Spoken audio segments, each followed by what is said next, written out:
Bapa di surga, Bapa di dalam nama Tuhan Yesus Kristus, dalam ibadah yang berlangsung saat malam hari ini, kami mohon Engkau hadir bersama-sama dengan kami, karena tanpa Tuhan dalam ibadah ini, kami tidak bisa mengalami apa-apa. Kami tidak bisa berbuat apa-apa. Karena itu kami mohon Engkau ada bersama dengan kami.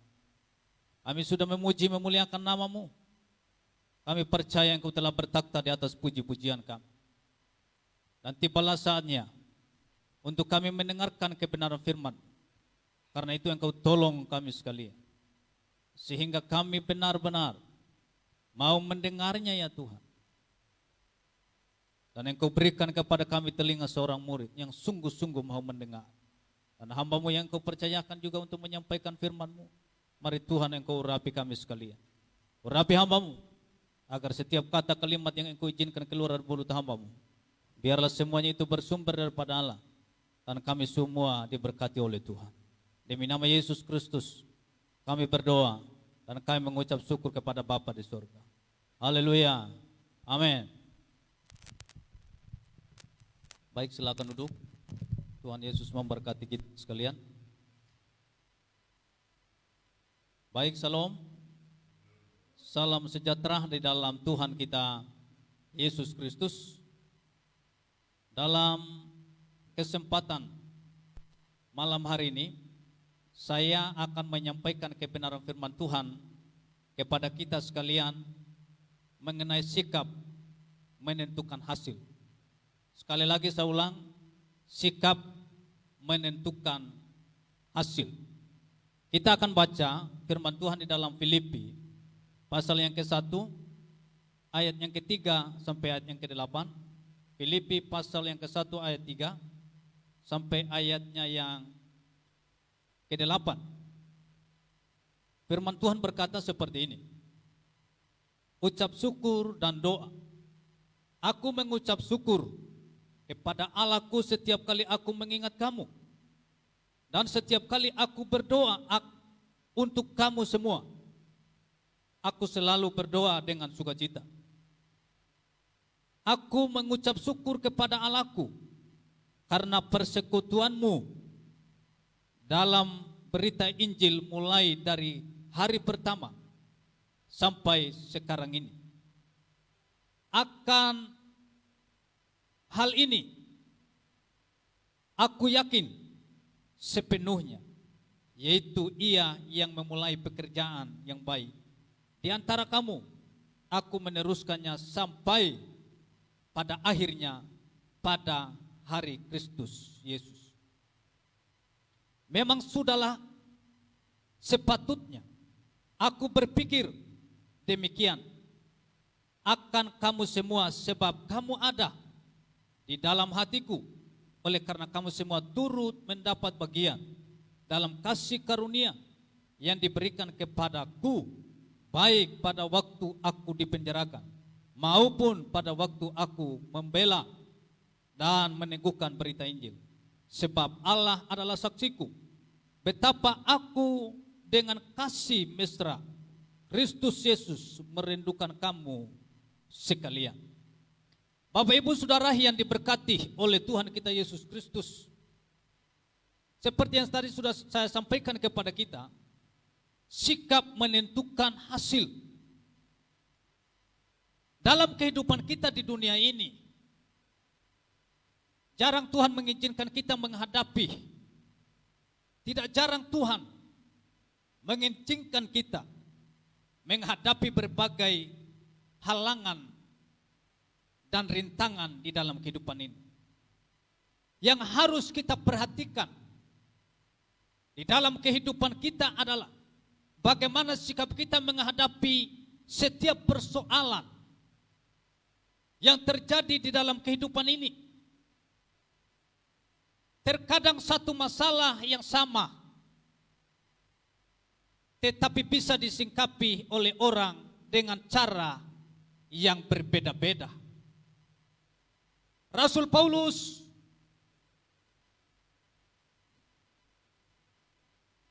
dia mengatakan dengan banyak nasihat, maka sangat bermanfaat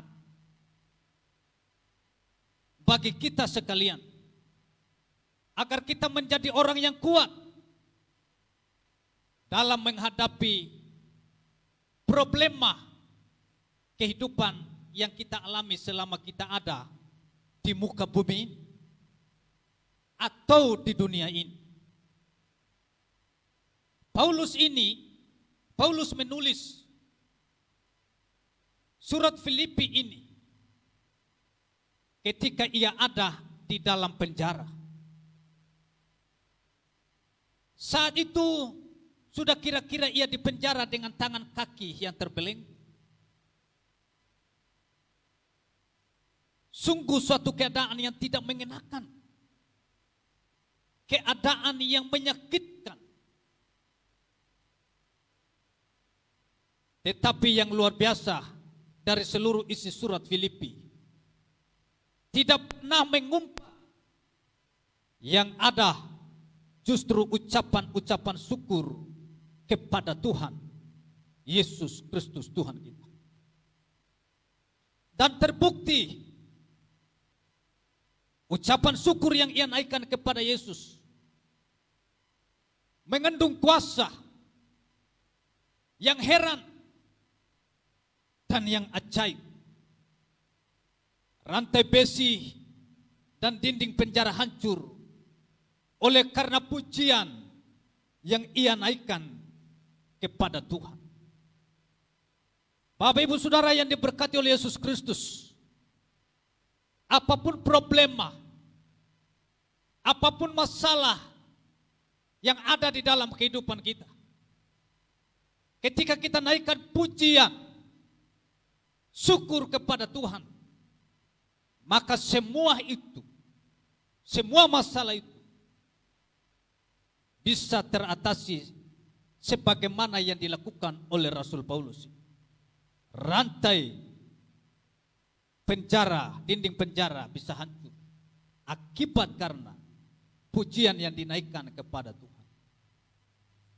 Bukan hanya pujian biasa, tapi pujian yang dinaikkan kepada Tuhan atas dasar ucapan syukur kepada Tuhan dalam keadaan yang demikian. Sehingga masalah yang ada di dalam diri kita bisa teratasi. Karena semua kita punya kesempatan mendapatkan masalah, punya kesempatan melakukan kesalahan. Karena itu mari kita belajar bersama, seperti yang dilakukan oleh Paulus ketika dia dalam keadaan tertekan, ketika dia ada dalam masalah. Yang dia lakukan adalah pujian syukur yang dia naikkan kepada Tuhan. Sikap menentukan hasil melalui bagian firman Tuhan dalam Filipi pasal 1 ayat 3 sampai ayat yang ke-8. Kita akan belajar bagaimana sikap yang benar, yang sesuai dengan teladan dari Paulus. Teladan yang benar yang dilakukan oleh Paulus. Saat Paulus menghadapi tantangan dan aniaya dalam kehidupannya, hal penting untuk diperhatikan, karena sesungguhnya sikap akan menentukan hasil akhir akan kita dapatkan. Jadi sikap kita itu menentukan hasil akhir kita. Yang pertama yang akan saya sampaikan kepada kita, sikap terhadap orang lain.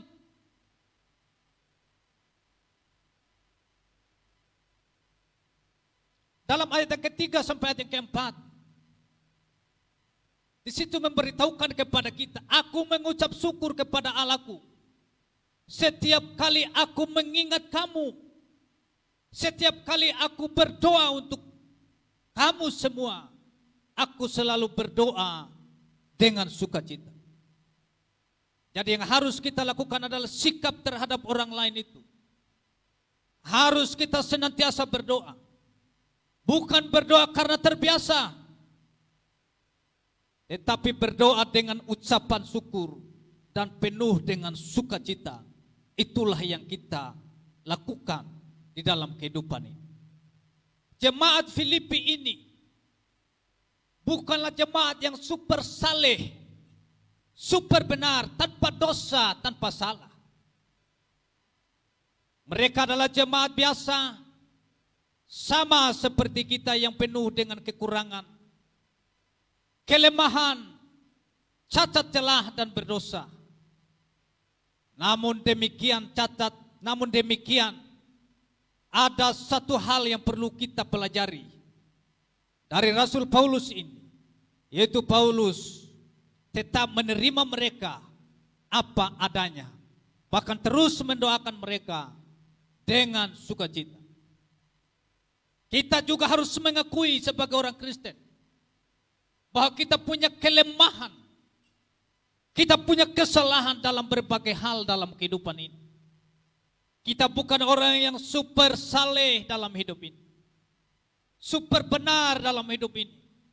Termasuk saya pun yang menyampaikan firman Tuhan ini, banyak salah yang saya lakukan, banyak cacat yang saya lakukan. Tetapi saya harus mengakui itu kepada Tuhan dan meminta ampun kepada Tuhan, sehingga apa yang saya lakukan itu diampuni oleh Tuhan. Sehingga setiap kali saya berdoa, saya harus berdoa dengan sukacita untuk orang lain, bukan dengan terpaksa, tetapi dengan sukacita. Bagaimana dengan kita? Adakah orang-orang yang menjengkelkan dalam kehidupan ini? Adakah orang-orang yang membuat kita tersinggung di dalam kehidupan ini? Tentu ada. Siapapun kita, pasti kita mengalami hal yang demikian. Tetapi firman Tuhan yang baru saja kita baca, mari kita tetap bersyukur dan berdoa kepada Tuhan untuk mereka dengan sukacita. Jangan membalas jahat dengan jahat. Jangan membalas sakit hati dengan sakit hati. Tetapi mari kita tetap bersyukur dan mendoakan mereka dengan sukacita. Jangan pernah bermimpi kita bisa menyenangkan semua orang. Ada saja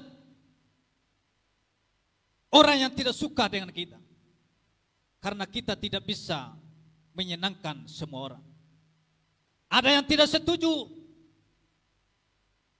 ada yang tidak suka dengan kita,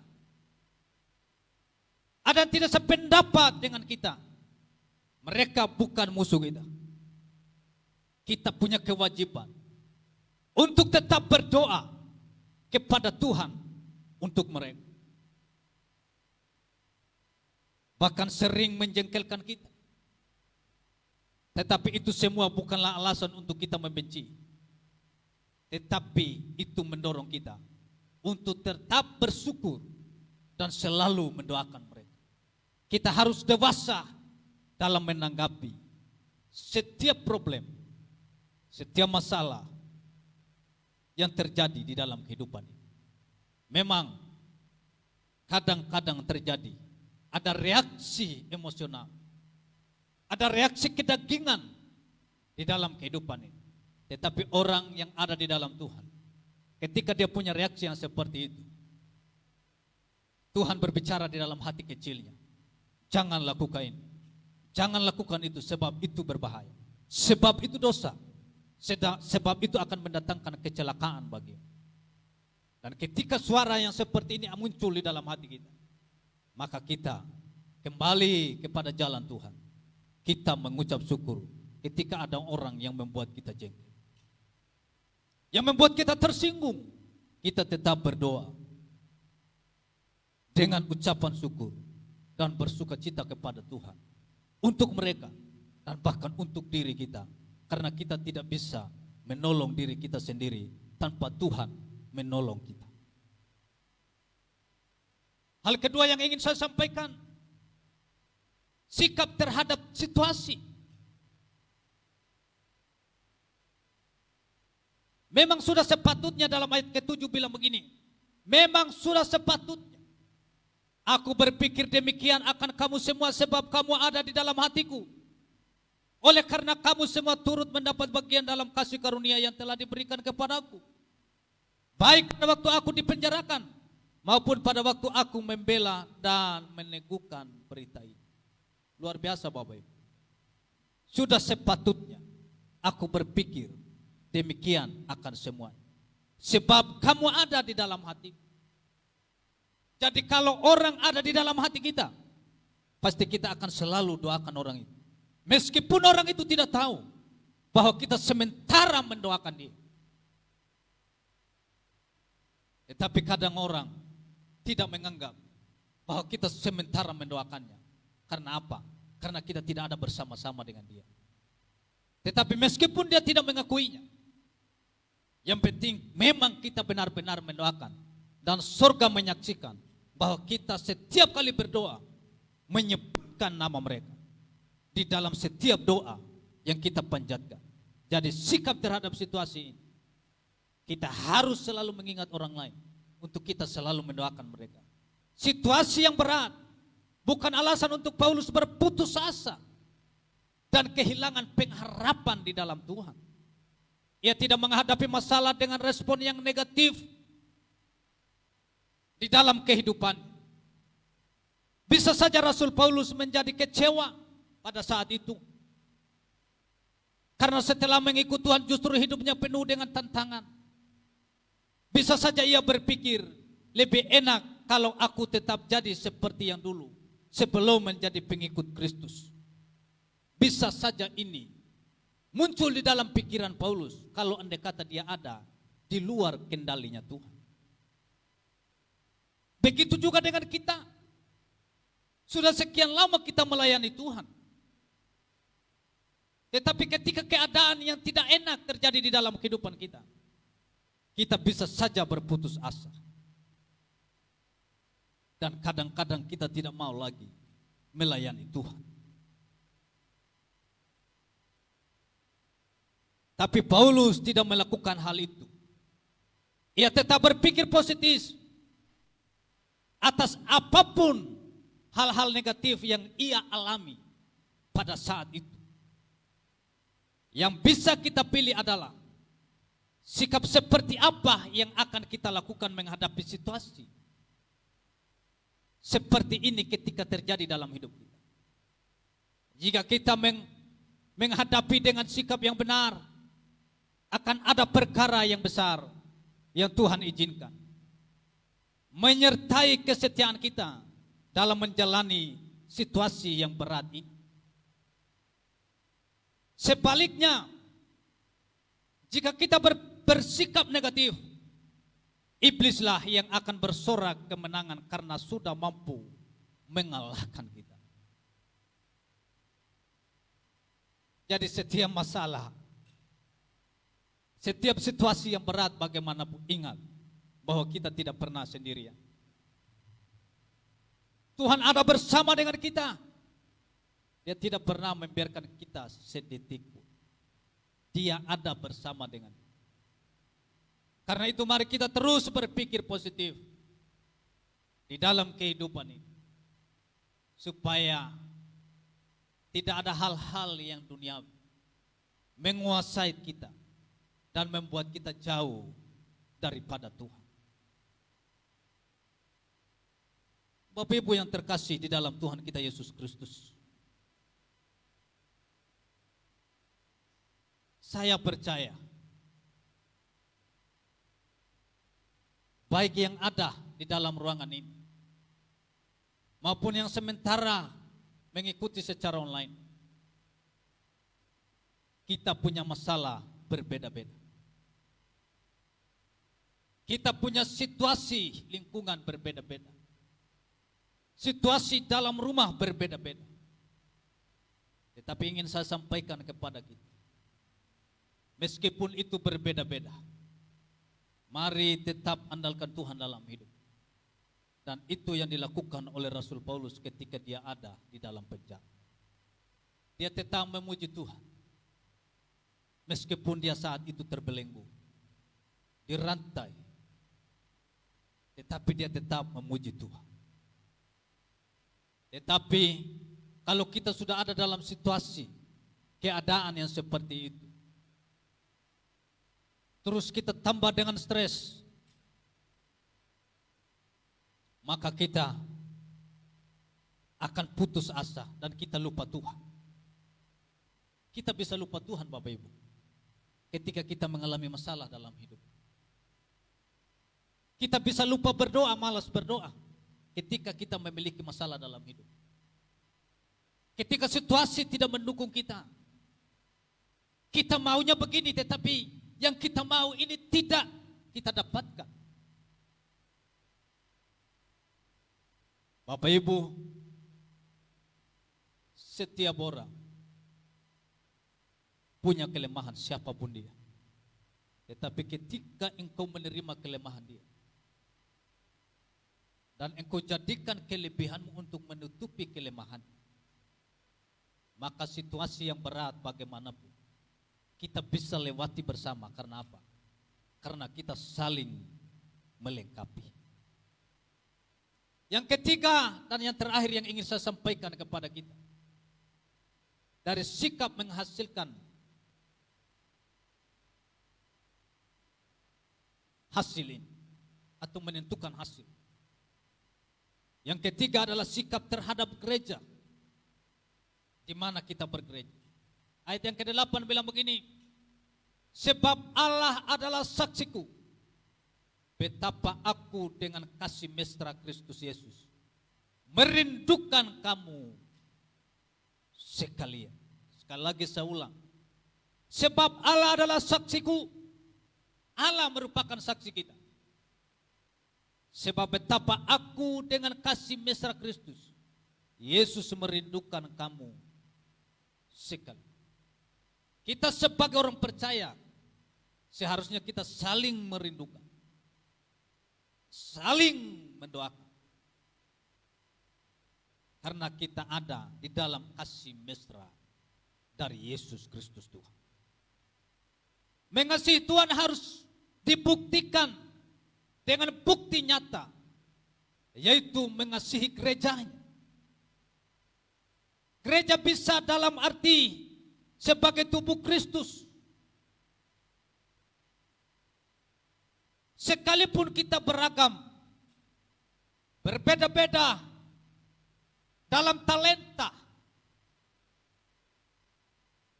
dalam kemampuan, kekurangan dan keterbatasan, tetapi perbedaan yang ada bukan alasan untuk kita tidak mau bekerja sama. Perbedaan yang ada justru harus kita manfaatkan dengan saling bekerja sama,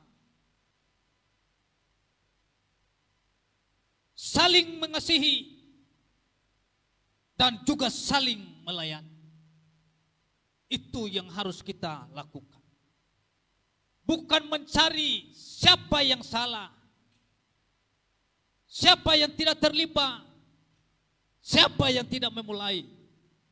Tetapi kita harus saling bekerja sama, saling mengasihi,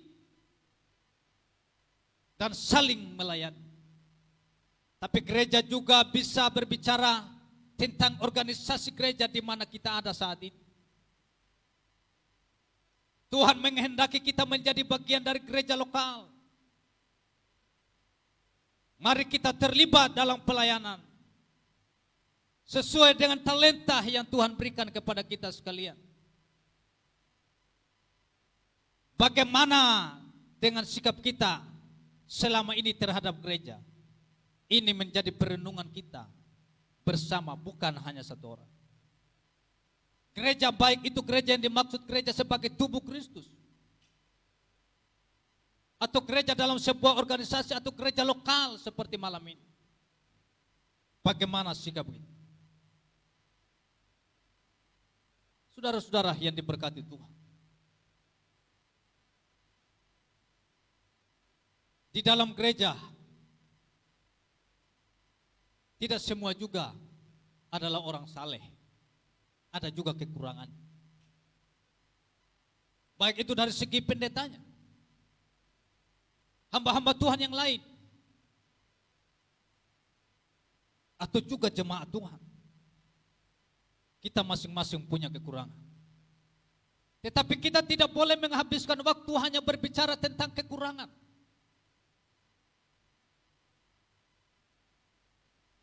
Tetapi ketika ada yang lain mempunyai kelebihan, mari kita sama-sama berkata, mari kita tutupi kekurangan ini. Sehingga dalam sebuah gereja tidak ada yang terlihat kekurangan dalam gereja itu. Karena apa?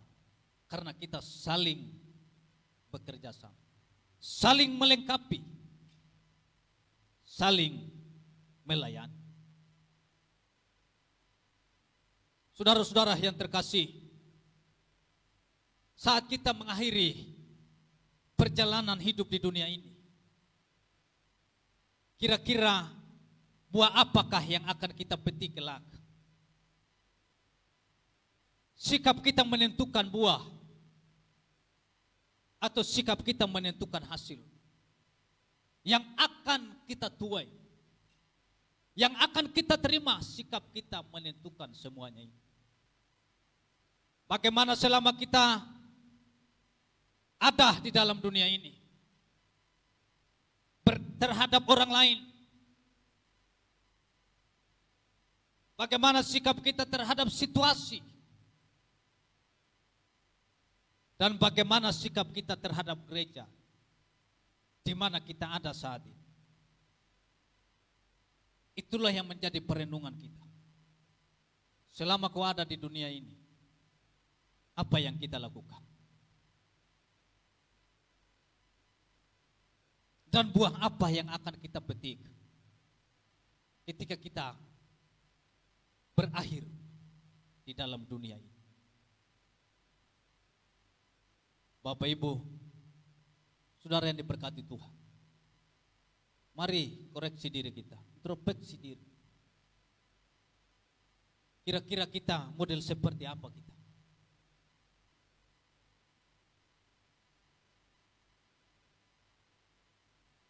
Yang tahu itu hanyalah pribadi kita sendiri dengan Tuhan.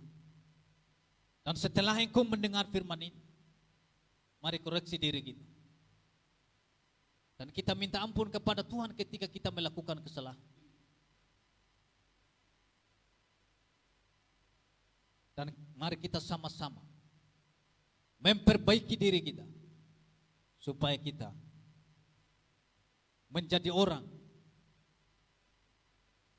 yang memberkati orang lain melalui kehidupan kita sekalian.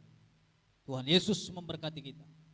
Inilah firman Tuhan yang bisa saya sampaikan kepada kita sekalian dalam ibadah yang berlangsung saat malam hari. Bapak Ibu, mari kita semua bangkit berdiri dan kita angkat satu pujian. Urapan Allah terjadi di tempat ini. Terima kasih Bapa. Terima kasih Roh Kudus. Terima kasih Yesus. Mari kita katakan sama-sama, urapan Allah terjadi di tempat ini. Terjadi di hidup kita, terjadi di keluarga kita, dan juga terjadi di pekerjaan kita. Yesus. Urapan Allah terjadi di tempat ini. Allah hancurkan setiap belenggu dosa. Seorang kemenangan Yesus. terjadi di tempat ini. Di sini ada urapan baru. Haleluya. Bapa di surga, Bapa, di dalam nama Tuhan Yesus Kristus, firman-Mu mengingatkan kami malam hari ini bahwa sikap menentukan hasil. Sikap terhadap orang lain, sikap terhadap situasi, bahkan sikap terhadap gereja. Ajar kami senantiasa ya Tuhan, untuk kami selalu bersyukur kepada Tuhan dalam setiap situasi, baik dengan orang lain maupun dengan gereja. Tuhan, Engkau tolong kami, mampukan kami ya Tuhan, sehingga kami selalu bersyukur dan berdoa kepada Tuhan. Apapun yang terjadi di dalam kehidupan ini, mungkin secara manusia kami merasa lemah, merasa tersakiti oleh keadaan-keadaan itu. Tetapi kami mohon kepada Tuhan yang empunya akan hidup ini, agar mengampuni kami dan memampukan kami ya Tuhan, untuk selalu bersyukur dalam setiap keadaan, sehingga tidak menimbulkan masalah-masalah yang terjadi dalam hidup ini. Tetapi dengan ucapan syukur itu, selalu kami membangun kerjasama satu dengan yang lain, saling mengasihi satu dengan yang lain, dan saling melayani satu dengan yang lain. Tuhan, tolong kami sekalian. Tuhan, tolong kami. Kami ini adalah manusia yang rapuh, yang gampang jatuh. Tetapi dengan kebenaran firman-Mu malam ini, mengingatkan kami agar kami selalu mengucap syukur dalam setiap situasi, dalam setiap masalah yang terjadi dalam hidup. Dan kami bersyukur punya Allah sehebat Engkau, yang selalu mengingatkan kami, selalu menegur kami, agar kami tetap ada dalam jalan-Mu ya Tuhan. Terima kasih Bapa, terima kasih Roh Kudus. Bapa, kami juga berdoa untuk bangsa dan negara ini.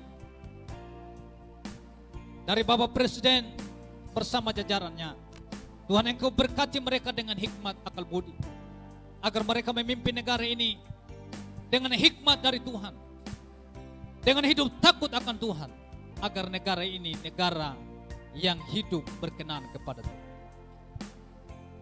Kami juga berdoa untuk semua gubernur dan jajarannya, terlebih gubernur dan jajaran yang ada di Provinsi NTT. Tuhan, Engkau tolong mereka, berkati mereka ya Tuhan, berikan kekuatan kesehatan kepada mereka, agar mereka memimpin Nusa Tenggara Timur ini dengan selalu mengandalkan Tuhan. Kami juga berdoa ya Tuhan untuk wali kota Kupang dengan semua jajaran. Tuhan, Engkau berkati mereka, Engkau tolong mereka ya Tuhan, agar semua program yang mereka program boleh terlaksana dan nama Tuhan dipuji, dipermuliakan. Bupati-bupati yang ada di Nusa Tenggara Timur dan semua jajarannya kami juga serahkan ke dalam tangan kasih. Kepala desa, lurah, RT, RW ya Tuhan, Engkau juga berikan hikmat kepada mereka, agar mereka berperan dengan sungguh-sungguh sesuai dengan kapasitas mereka, dengan tanggung jawab yang diberikan kepada mereka, agar semua masyarakat yang ada mengalami kasih Tuhan melalui mereka semua, dan nama Tuhan dipuji, dipermuliakan dari Nusa Tenggara Timur, kota Kupang. Terima kasih Bapa, terima kasih Roh Kudus. Kami juga berdoa untuk orang-orang yang sakit, baik yang ada di rumah maupun yang ada di rumah sakit. Tuhan, Engkau jamah dan sembuhkan mereka. Engkau tolong mereka, berkati setiap obat-obat yang mereka makan, yang mereka minum. Bahkan berkati setiap dokter yang ada, setiap perawat yang ada, agar mereka bertanggung jawab dengan sungguh-sungguh sesuai dengan keahlian mereka, sehingga orang yang mereka layani disembuhkan oleh Tuhan melalui tangan-tangan mereka. Gereja di tempat ini juga kami berdoa untuk Bapak Gembala, Mama Gembala, dan semua jemaat Tuhan yang ada. Tuhan yang Kau berkati, berikan kami hikmat agar kami terus ada di hadirat. Berikan kami kekuatan agar kami terus melayani-Mu sampai Engkau datang yang kedua kali. Terima kasih Bapa, terima kasih Roh Kudus. Inilah doa yang kami panjatkan kepadamu. Jauh dari kesempurnaan, tapi biarlah Tuhan menyempurnakan. Dan Tuhan menjawab sesuai dengan kehendak dan rencana Tuhan. Dan sebentar lagi kami akan berpisah. Mari Tuhan jalan bersama dengan kami. Dan tibakan kami di rumah kami masing-masing dengan keadaan yang baik. Karena itu kami mohon berkat. Terimalah oleh-Mu segala berkat yang berkelimpahan dari Allah Bapa, cinta kasih dari Tuhan kita Yesus Kristus, dan persekutuan dengan Roh-Nya yang kudus tinggal menyertai kita mulai saat malam hari ini sampai hari Maranatha, kekal selama-lamanya. Adapun berkat ini kita terima hanya di dalam nama Tuhan Yesus Kristus. Semua yang percaya katakan amin. Salam. Tuhan Yesus memberkati kita sekalian.